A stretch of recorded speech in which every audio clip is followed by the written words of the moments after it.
Do you remember the teen years with your kids? Are you in them now, or are they approaching? Today we're talking about communication and learning to use effective conversation to live with and love your teen. I was fortunate enough to have the tools of the Myers Briggs Type Indicator to use while my children were going through the teen years. This knowledge provided me with insights on how to adapt and improve my communication style while they were going through emotional and hormonal troughs and peaks that these years bring. As a parent, you too can use the MBTI instrument to communicate successfully with your teens. In fact, even with your adult children. The number one thing is to understand your type and your teen's type, and I can help you with that if it's needed. This provides insight into how each of you prefer to receive and convey information, make decisions, and interact with the world. There are no better or worse personality types, and everyone has their strengths and weaknesses. Recognizing your teen's personality type isn't a judgment of their character, but a description of their tendencies enables you to respect the uniqueness of your teen that's living with you. When you get to know your teen's type, then you're going to be able to communicate, change your style of communication to suit theirs. My son Jack's an introvert, I'm an extrovert. He needs more time alone to recharge than I do. I understand that I don't really need to recharge, so I give him space and time. My daughter Cassie is an extroverted child. I understand that she needs to engage in social activities, keep talking, and going out. She doesn't need time to reflect and gain her energy. I've talked about thinking and feeling types in previous podcasts, so check them out after the show.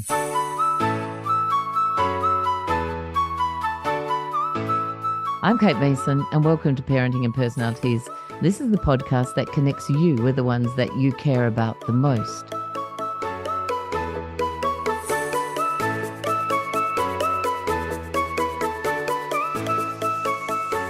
I really hope you enjoy today's guest, Jeanine Mouchawar, and can take away at least one thing that you're able to use with your teens and perhaps with your adult children too.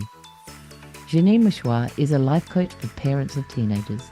She helps making parenting easier by teaching communication approaches that reduce conflict and create calm. Parents learn how to teach their teens cooperation, responsibility, and critical life skills to empower them for success. Jeanine earned her BA from Stanford University and is a certified professional life coach. She's married and has 3 adult children. Hi, Jeanine. Welcome to the show. Hi, Kate. Thanks for having me. Happy to be here. It's really great to talk to someone else who actually has adult children. So you and I, as parents, we've survived those teenage years and we've come out the other side. And reasonably happily, I assume, for you and I. And I'm sure that listeners today would love to know and share your journey and the tips and strategies that helped you survive those teen years. And it's really actually sad that we say survive, because I think those years can actually be really fun and happy years if you get it right and you understand your children and you can speak to them and communicate in the right kind of language. So tell us, what happened to you with your teen kids that brought about the changes that you made? Yeah. Well, first of all, I couldn't agree with you more. I think it's definitely possible to enjoy these years. But I think where a lot of times we get stuck is most of us parent the way we were parented.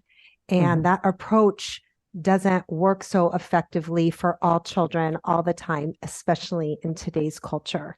And I think that's why a lot of parents aren't real thrilled with the relationship they currently have and wish it wasn't so contentious, and wish they did have more joy in their life. But to answer your question, I have 3 children.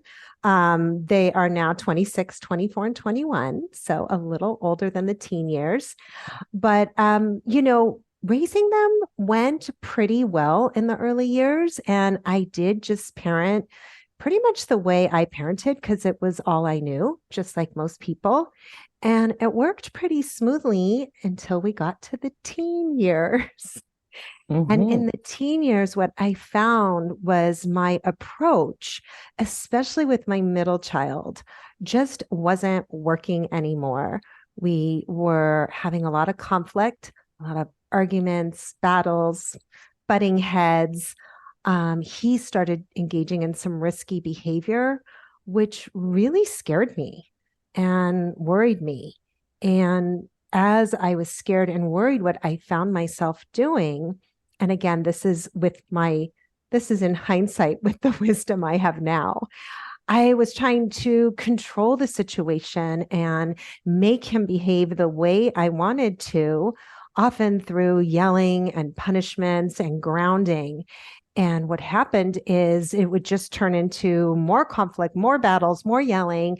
On his part, I think he got so frustrated with me, and he just, was lying more and withdrawing more from the family unit.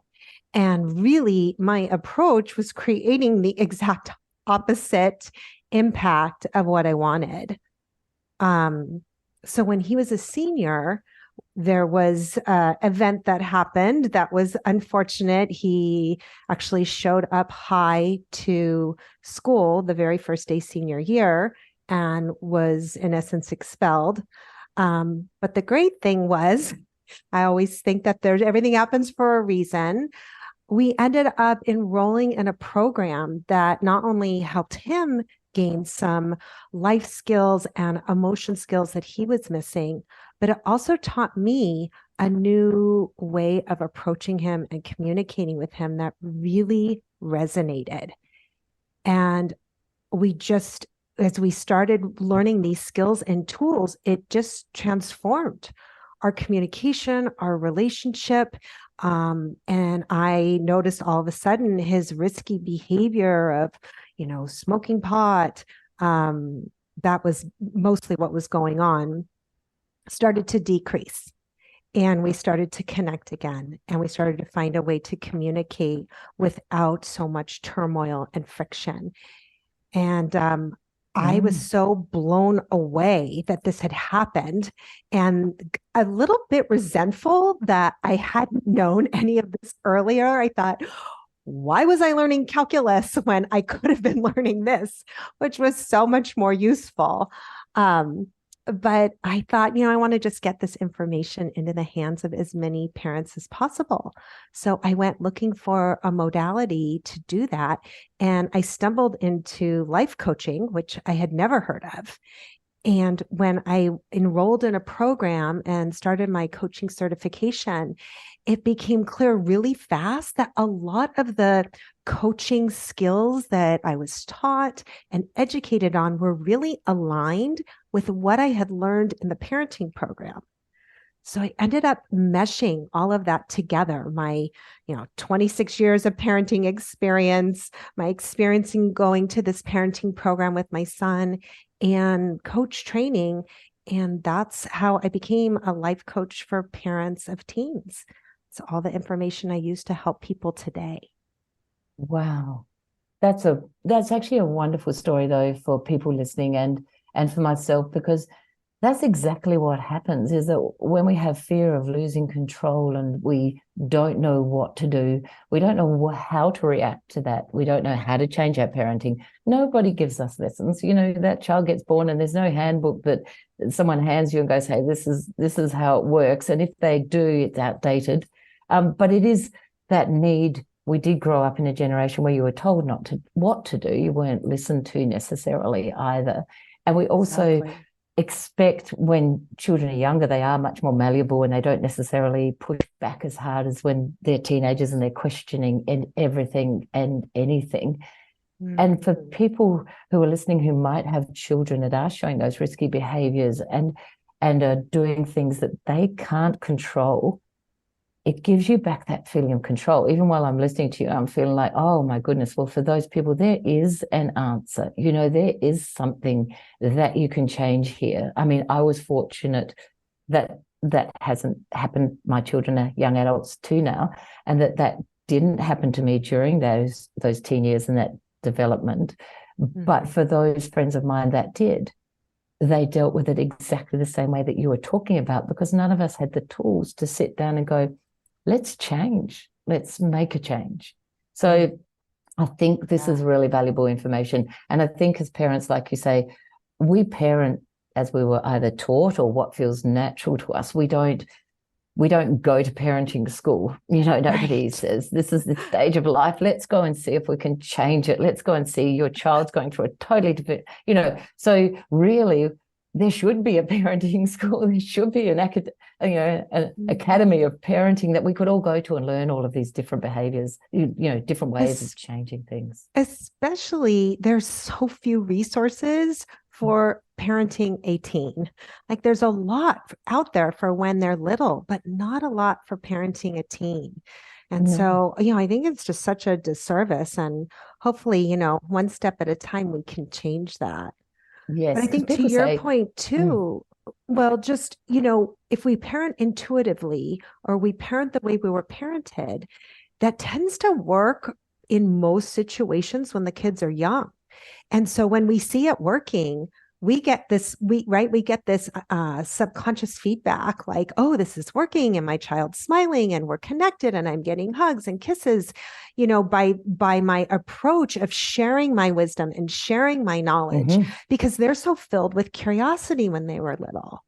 And so it gets reinforced inside of us even more. Like this is the parenting approach that works. But to your point, when all of a sudden you're dealing with a teenager, right now, like they want to come up with their own wisdom. They're not curious and want your advice anymore. And so it's just to pause a minute and recognize and have some compassion for yourself that, okay, my old parenting approach, which worked really well for a number of years, is not going to work anymore because my teenager really needs something different from me now. That's right. And nobody explains that.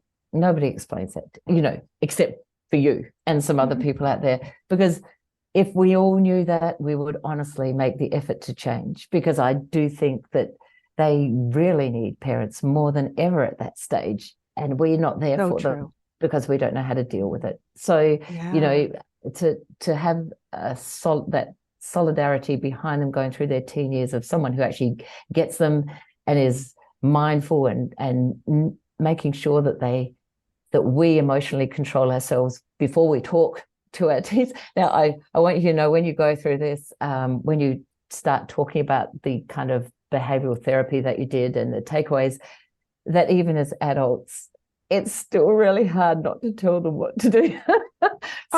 You can never think you're going to be perfect. These things are all wonderful in theory, and it's really great to try out. But, as my husband said to my 30-year-old son as he left the house the other night, "Oh, Jack, I think you need to wear a jacket. It's cold outside." And I looked at him and I said, he's 30. He can decide whether he needs to wear a jacket or not. It doesn't stop. It's hard to break those habits. It is, but awareness is huge. So tell us, what did you take away from the courses, and what did you put into your course that you offer to parents? Oh, okay. Yeah.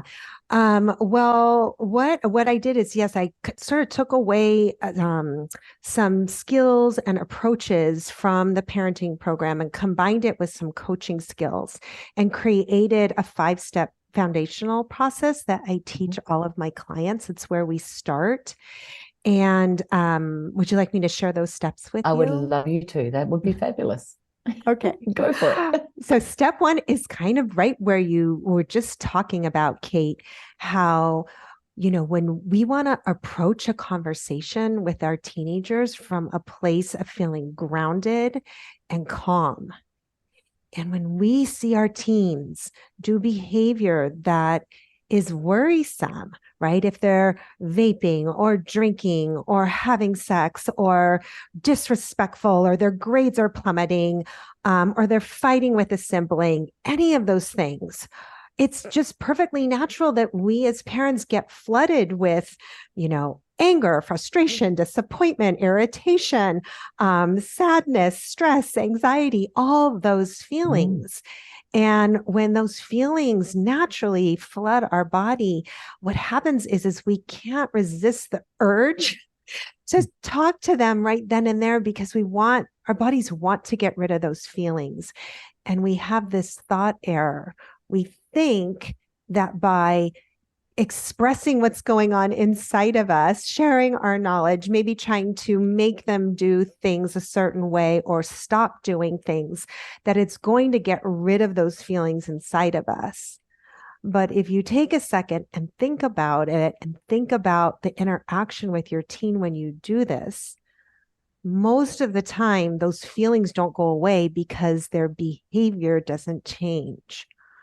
So what we work on, the very first thing we work on, and you touched on this earlier, is how to be like intentionally respond from your wise mind versus emotionally react from a place of fear and anger or worry or frustration, irritation, any of those things. Because when we approach our teens flooded with those emotions, they're going to feel that from us. And they start to anticipate your disappointment in them. They anticipate that they're going to get punished or that you are going to feel ashamed of them. And they don't want to experience any of that. So as you're trying to just initially talk to them, they're going to either push away, right? Slam the door, go away, mom, right? I'm not talking to you, shut up, whatever it might be. Yeah. Or if you have a more what's the word? Just a teen who cooperates more, they might tell you what they think you want to hear just to end the conversation. And neither is going to change behavior. So just to realize when we approach our teens like that, that is why we're not getting the response we want. So the very first thing that we work on is how to settle your emotions. And the trouble is when you do approach that, you just become angry at yourself because they're not doing as you ask. So it doesn't actually give you any true release of feelings because you get ignored, the door gets slammed.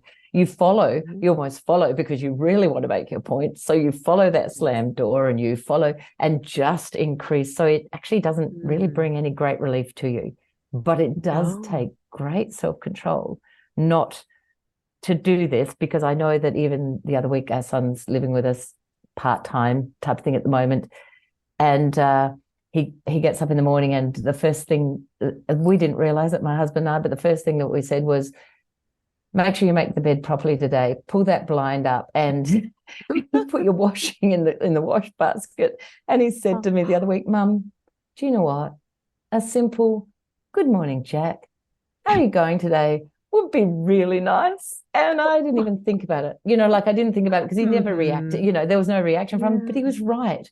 What we were doing was seeing all the wrong. And instead of starting off with a conversation that was chattable, that was even something that he could interact with, we were slamming him with, we want this and this done. And he's an adult. So as a teen, and he's not doing anything truly wrong. He's not vaping, he's not doing drugs or anything like that. He's just, we're just telling him to tidy up his bedroom. So imagine the impact of something like you're talking about, the stress and everything that builds up. So it is, and it is very hard. And I think people need to know, listeners need to know that this isn't an easy thing. And it is a great practice. You really have to practice this stuff and be aware. Yeah.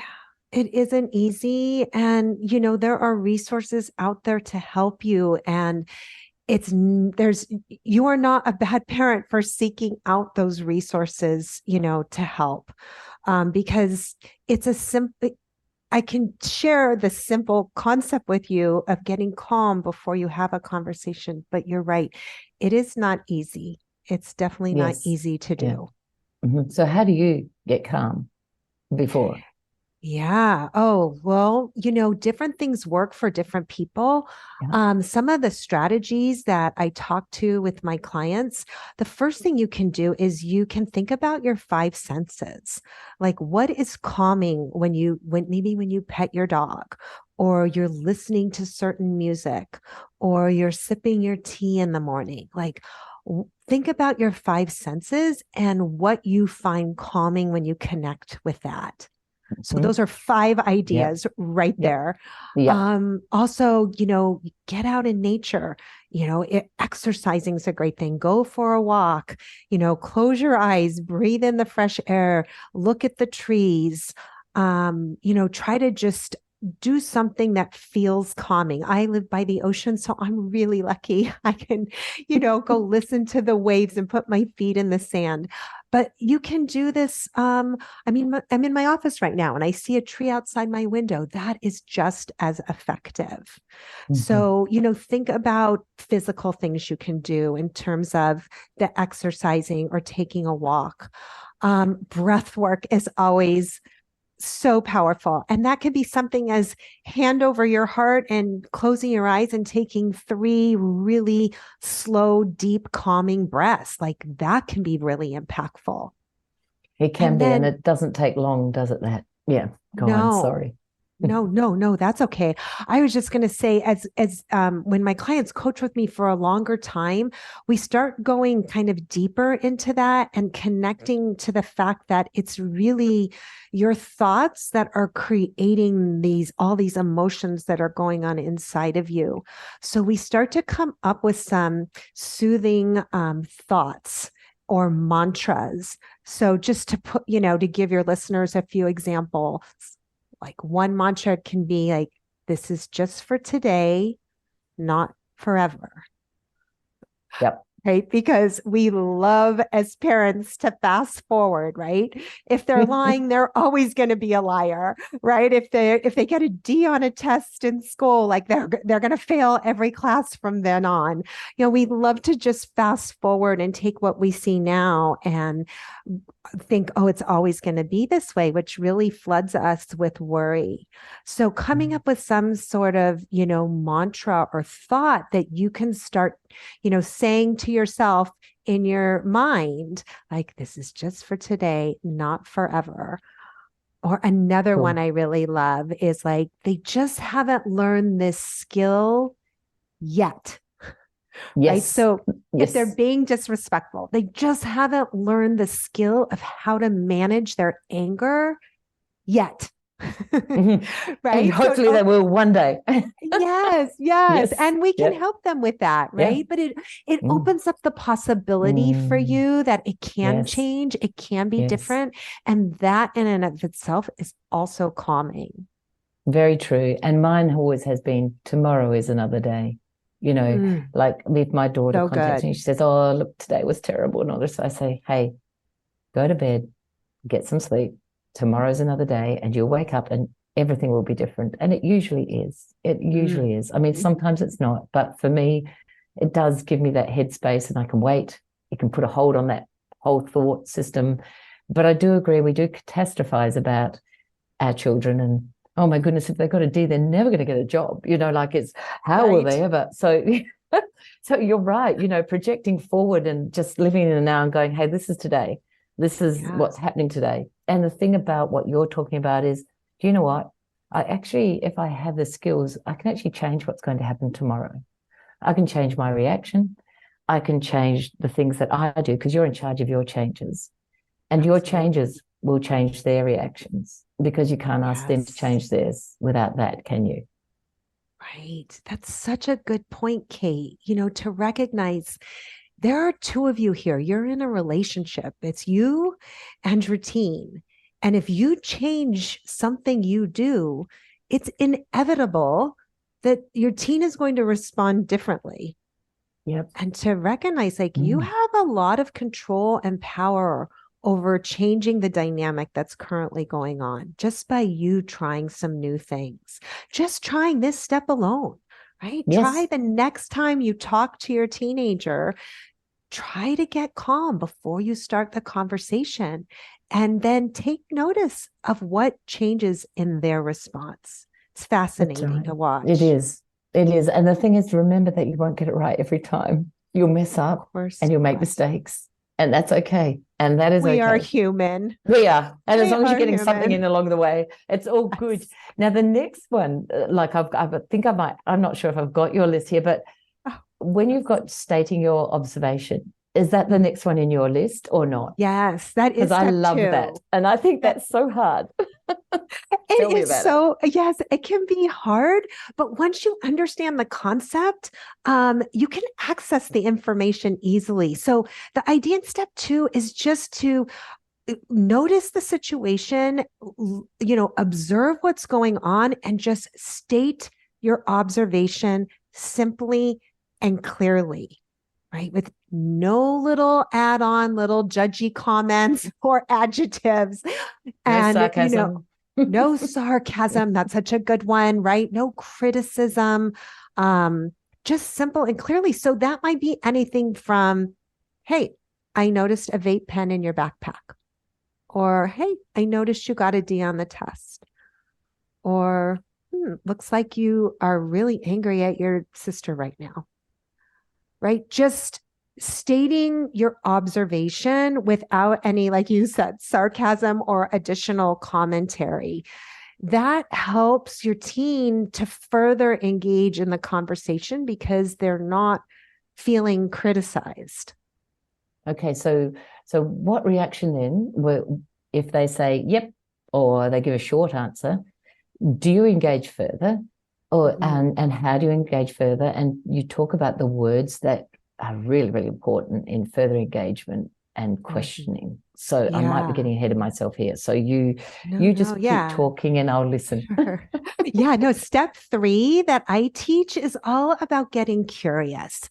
But it's getting curious from a place of calm and compassion, like really tapping into your sense of wonder, because our parent brain loves to make assumptions about why they got the D on the test, why they aren't cleaning their room, why they aren't, doing the dishes, why they're drinking. We love to just naturally come up with the reasons, but this approach is about really channeling into telling yourself, I really don't know. And I really want to find out from a place of like love and compassion for my child.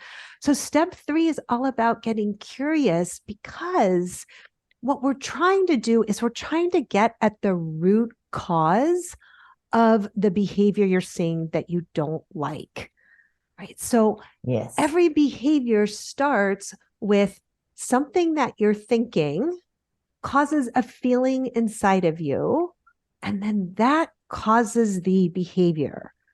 So, right? So for example, say you're thinking, gosh, I really want to fit in with my friends. And so you have this thought, like, I really want to fit in. And all of a sudden your friends are all smoking in the bathroom. And so you're feeling this pressure inside of you because you want to fit in to smoke with them. And so you smoke with them. Right. But it starts with a thought in your mind and a feeling that's coming up inside of you. That happens before the behavior. But what I find is so many of us focus on the behavior, and we really need to back that up and figure out what's going on inside of our child. Right. So it would sound something like, hey, I found a vape pen in your backpack. What's going on? That's it. That's like step 2, 3. Yep. Right. Just simple and curious, where you really want to know, right? Maybe it's their friends and their friend was worried that their parent was going to bust them. And so they asked, their friend asked them to hold it. Like, take yourself to a place where you just really assume that you really don't know what is going on, and you really want to be curious and connect with them about what are they thinking and feeling that caused that behavior. So when you say what was, hey, you found a vape in your backpack, and they say, yeah, where do you go from there? So do you say, you can't say why because you don't want to say why. You're trying to avoid why, because why is that question that's going to put pressure on everything. So what 100%. What word might you use? How would you start your next sentence with what? Once in a while, how works, but start it with what? Like, what happened? What's going on? Can you tell me about that? Right. Yep. Something very vague. And just coming from a place of curiosity again. You're trying to further the conversation where they're not going to feel defensive or like they're going to get in trouble. Because if they feel that, they won't share with you. No, no. And I think, like you say, why, even as an adult, why instantly pushes you under you're expected to have an answer, and it's expected to be a right answer.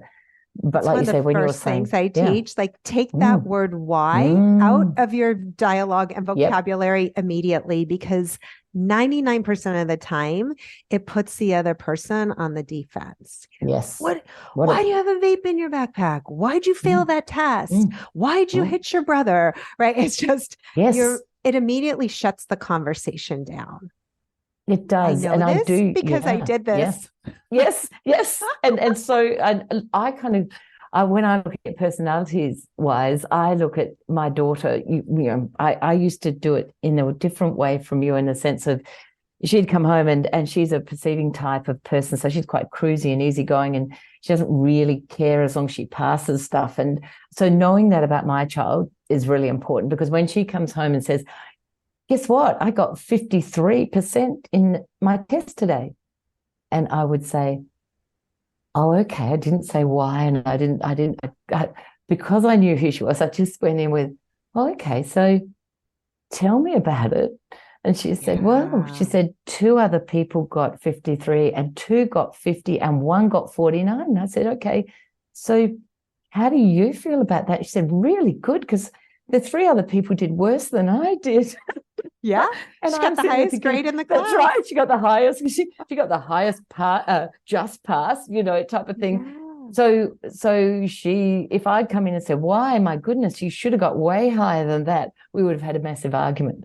But I do understand what you're saying. I don't use what you're saying all the time. And I think it's wonderful. If we take why out of our conversation, fantastic. I totally get that. Trouble is, there are a whole lot of people out there who are like my husband and my children. They're thinking types, and their first question is to everybody, why? Why did you do that? How did you do that? So it does mean that. I was listening to your podcast last week about the thinking types versus the feeling types. And this really absolutely applies right here. I am a thinking type. And so why would come out of my mouth all the time. And so when I learned this like step 2, 3 process of just stating your observation followed with a what question, I found that it worked with my feeling child who was having the risky behavior, but it also worked with my 2 thinking children who, where things weren't quite as intense. And so it works with everyone.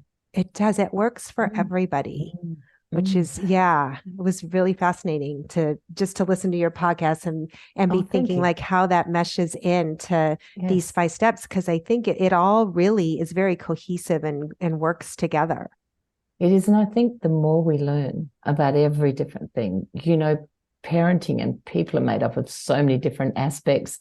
The more that we know about everything, what you're talking about, what I'm talking about, there are so many people out there with wonderful knowledge about things that people listen and actually take it on board. Then I just think that grows you as a person too, doesn't it? It's so important. Absolutely.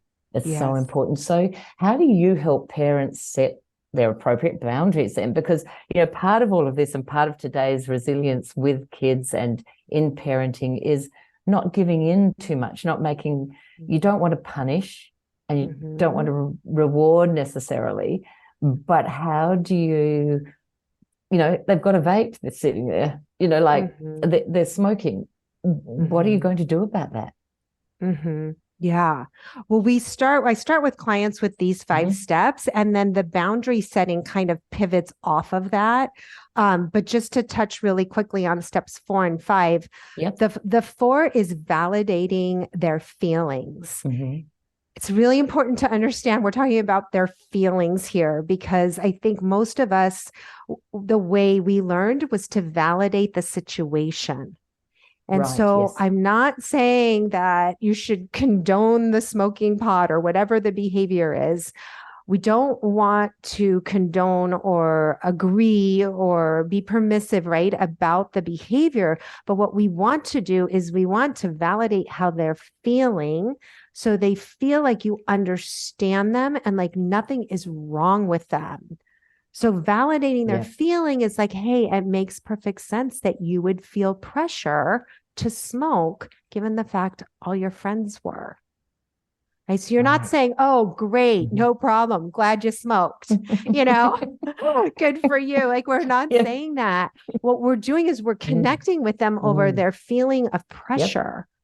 Because if that's the root cause of the problem, and when we can help them feel like nothing is wrong with them for feeling pressure in that situation, and that we understand that, and that we're on their side, that anyone in that situation would feel pressure, and that would cause you maybe to take an action that isn't the best choice for you, right? When we can slow it down and really connect with them and help them feel like we understand their feelings, that enables them to let those feelings pass through them. And when they do that, they can access better decision-making tools in their mind, which is step 5. In step 5, we're asking them for what are their ideas to make a better choice in that situation when they're feeling pressure. Versus what most parents do, and what I did, is we like to offer our solutions. Like, we like to tell them, oh, you should do this, you should do that, right? And teens don't want to hear that. They want to solve their own problems. They want to come up with their own ideas. And honestly, we want them to do that. We want them to build their problem-solving skills. And when we're constantly giving them the answers and the solutions and what they should do, they're not building those skills. So when they launch, after high school, these skills don't come easy and naturally to them. And that's often why we see some of these college kids, or kids who go into a trade, like they've got a lot of anxiety and stress, and their lives kind of, don't go the way they think it will. And sometimes they end up back at our house. Yes. So we really want to help them build these skills and give them the chance to figure out, how else could I handle that situation? And be a sounding board for them. Yeah. That's really great. And that makes me feel myself, the minute you say that and you're talking to a totally different thing, it does sound reassuring, and it does give them a space to say, hey, I need some help, or can you help me work out a way that, I can't do this, or so that I can say, I've had my children a couple of times say to me, Mum, can you tell me I can't go out tonight, when they were younger? And I'd say, why? And they said, because I don't want to, but I need you to tell me. So interesting, very interesting. It kept them safe. Now, Jeanine, I could talk forever to you, but unfortunately, I'm going to have to wind us up. But one thing I want to quickly say is that as they're wonderful, there's 5 steps are amazing, and I'd love you to let our listeners know where they can find you. You'll be in my show notes, but where they can find you, and just quickly what your special masterclass might cover. Oh, yeah, absolutely. So you can find me. I have a website, JeaninMouchawar.com. JeaninMouchawar. I'm also on Instagram and Facebook. I have a Facebook group if you want to join that's specific for parenting teens. I go in there once a week and we pick a topic and we have a community and we talk about that topic in depth. So that's another resource for you. We can put that in the show notes as well. And I was just sharing with you that I'd be happy to offer a free class that I ran called, actually I have 2. One is how to talk so your teen listens.